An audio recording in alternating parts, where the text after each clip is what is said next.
চিংড়ি মাছ অনেকের কাছে প্রিয়, আবার অনেকে খায় না অ্যালার্জির জন্য। যারা চিংড়ি মাছ খেতে ভালোবাসো তারা আজকের এই নতুন রেসিপিটা একবার ট্রাই করতে পারো। আমি লিজা রান্নায় হাতে করি রান্নাঘরে চিংড়ি মাছের নতুন রেসিপি বাটার প্রন তৈরি করে তোমাদের সাথে শেয়ার করে নিলাম। এই রান্নার জন্য বেশ একটু বড় মাপের চিংড়ি মাছ নিয়ে নিয়েছি। চিংড়ি মাছগুলোকে নুন হলুদ দিয়ে মাখিয়ে নিতে হবে।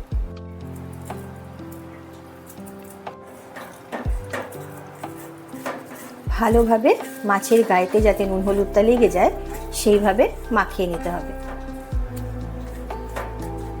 নুন হলুদ মাখানোর পরে এবার আসল রান্নায় চলে যাই। চলো, দিয়ে দিচ্ছি কড়াইতে একটু পরিমাণ মতন বাটার।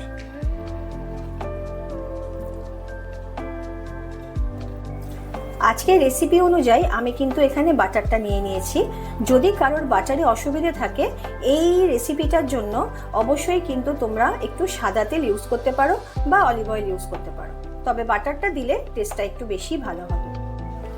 এখানে আমি একটা পেঁয়াজ, একটা ছোট হলে দুটো, বড় হলে একটা অবশ্যই দিয়ে দিচ্ছি। এইভাবে কেটে রাখা পেঁয়াজটা আমি কড়াইয়ের মধ্যে দিয়ে দিলাম। একটা টমেটো স্লাইস করে কেটে রেখেছি, সেটাও কিন্তু এর মধ্যে দিয়ে দিলাম। একটু নাড়িয়ে চাড়িয়ে নিতে হবে।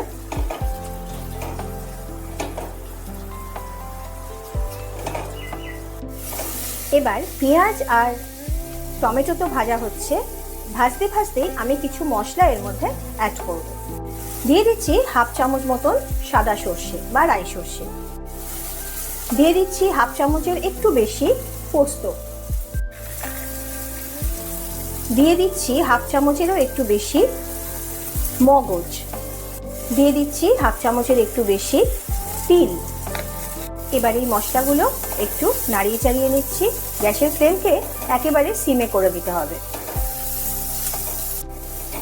আমি কিন্তু সবকটা মশলারই পরিমাণটা মানে চামচটা কিন্তু নিয়েছি 4 চামচ। এবার মাছের পরিমাণ অনুযায়ী আমি এখানে 6টা মতন আমন্ড দিয়ে দিলাম, আর দিয়ে দিলাম 7-8টা মতন কাজু। এগুলো একটু ভালোভাবে নেড়ে চেড়ে নিয়ে আর কি ভাজতে হবে। মোটামুটি ভাজা হয়ে গেলে এবার আমাকে তুলে ফেলতে হবে একটা বাটির মধ্যে। বাটির মধ্যে একটু রেখে দিতে হবে ঠান্ডা হওয়ার জন্য। ঠান্ডা হলে এই মশলাটাকে কিন্তু একটু পেস্ট করে নিতে হবে। এবার কড়াইয়ের মধ্যে দিয়ে দিচ্ছি আরও একটু বাটার। বাটারটা ভালোভাবে মেল্ট হয়ে গেলে নুন হলুদ মাখিয়ে রাখা চিংড়ি মাছটা এবার ভেজে নিতে হবে। চিংড়ি মাছটা কিন্তু এমনিই খেতে সুন্দর, নিজস্ব একটা টেস্ট থাকে, ওই জন্য সব রান্নায় দিলে চিংড়ি মাছটা বেশ ভালো টেস্ট হয়। তো আজকে সেই চিংড়ি মাছটাকেই আরেকটু টেস্টি করার জন্য এই রান্না। সবকটা মাছই দিয়ে দিচ্ছি। চিংড়ি মাছ তো বেশি ভাজা যায় না, অল্প করে ভাজতে হয়।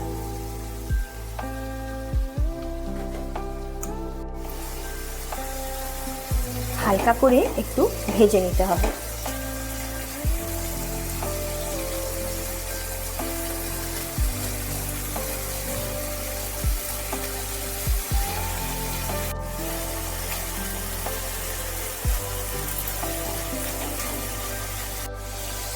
ভাজা হয়ে গেছে চিংড়ি মাছগুলো, এবার তুলে রেখে দিচ্ছি।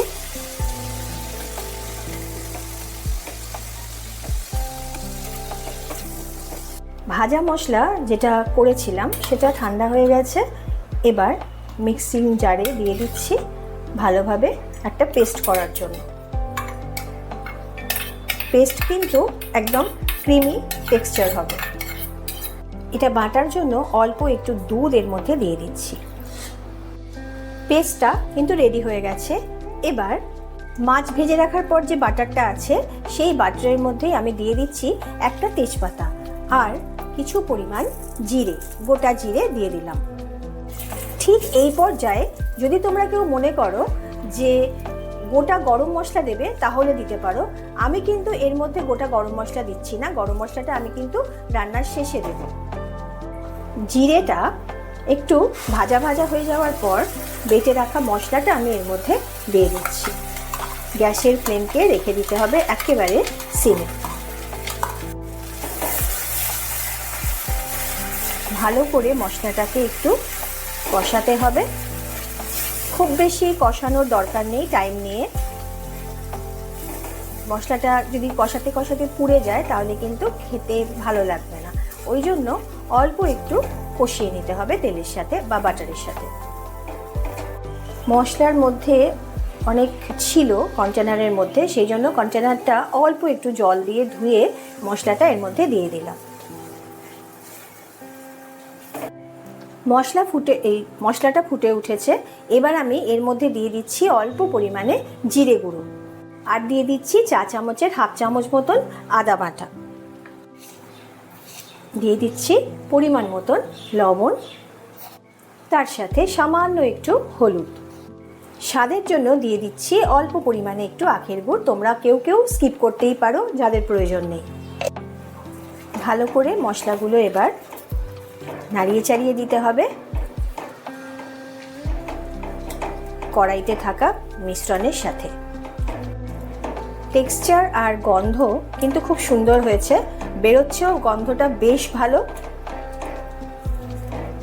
আমরা বাটার চিকেন তো খেয়ে থাকি, কিন্তু এটা বাটার চিংড়ি একবার করে দেখলাম কীরকম লাগে, তার সাথে তোমাদেরকেও শেয়ার করছি। তোমরা অবশ্যই কিন্তু আমাকে কমেন্ট বক্সে জানিও আজকের রেসিপি তোমাদের কীরকম লাগলো। যারা নতুন এসছো তোমাদের জন্য বলছি, তোমরা অবশ্যই কিন্তু আমার সাথে থেকো, সাবস্ক্রাইব করে সাথে লাইক আর শেয়ার করে দিও। একটু ফুটতে দিচ্ছি। বন্ধুরা, তোমাদেরকে আজকে আমি একটা রিকোয়েস্ট করছি, সেটা আমার তরফ থেকেই করছি এবং সকলের তরফ থেকেই করছি।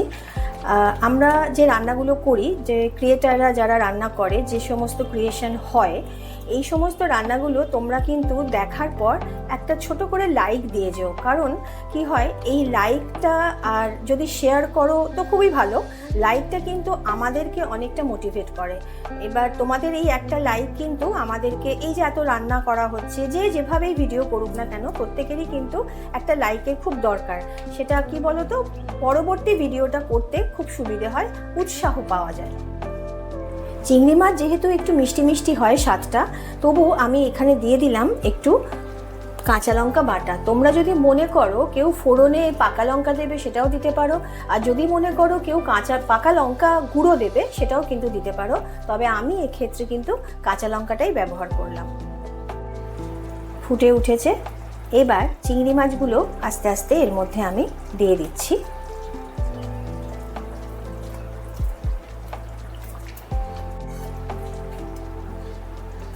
চিংড়ি মাছগুলো গ্রেভির মধ্যে ভালোভাবে মিশিয়ে নিতে হবে এবং তার সাথে একটু হতে দিতে হবে। দুটো কাঁচা লঙ্কা এর মধ্যে দিয়ে দিলাম। এবার একটু ফ্রেশ ক্রিম এর মধ্যে দিয়ে দিচ্ছি, দিয়ে একটু ভালোভাবে নাড়াচাড়া করে নিতে হবে। গ্যাসের ফ্লেমকে মিডিয়ামে দিয়ে আর একটু ফুটতে দিতে হবে। দিয়ে দিচ্ছি পরিমাণ মতন একটু গরম মশলা, আর দিয়ে দিচ্ছি পরিমাণ মতন একটু কসুরি মেথি, দিয়ে একটু নাড়াচাড়া করে নিতে হবে।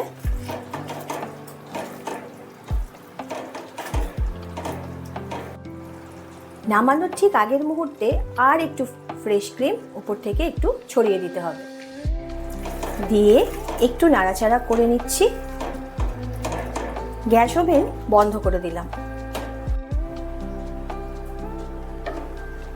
পরিবেশনের জন্য রেডি করে নিচ্ছি বাটার চিংড়ি। তাহলে আজকের মতন টাটা। আর একটা রেসিপি নিয়ে নতুন ধরনের অবশ্যই চলে আসবো তোমাদের সামনে একই টাইমে। আজকের মতন টাটা। তোমরা সকলে সুস্থ থেকো, ভালো থেকো।